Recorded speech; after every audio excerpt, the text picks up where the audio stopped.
xaaskiisa ku maqan tahay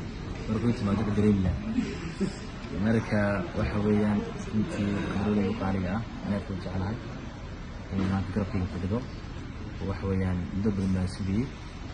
waxa weeyaan ku faraxsanahay mar koowaad iyo mar labaadba sidii baan ku leeyahay marka saddexaadna waxaan ku leeyahay jecel isku soo dhawow waxa weeyaan insha allah biidnillahi tacaala allah naga dhigo kuwii isu dulgooba allah naga dhigo kuwii isu dulgooba waxa weeyaan dadkoo dhanna muddadu ay raacaan marka waxa weeyaan intaasaan dareemaya horta saasaan kaga baxay kulle marwadu waa caruusada ma hadlaan aniga hal mid aan rabaa inaan ku darsado aniga horta xag gabadha ka socdaa saydigayaa tahay marka waxaa rabaa inaan ku dhaho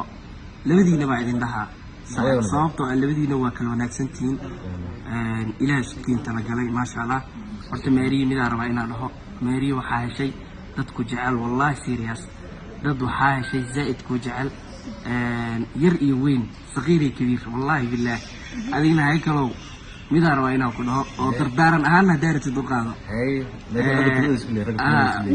taladaa ku siinaa waxaa waaye boqoradda reer muqdisho nasiibaa ku heshay ilaahay waa ku siiyey nasiibaa ku ilaashata allah ku siiyo ilaahay iskiin deysto aad iyo aad waxa weeyaan ducada kale xaggiin hadal badan lama ogola maasha allah waxa weeyaan insha allah biidnillahi tacaala farxad reereynta maasha allah nagu dhameeyo insha allah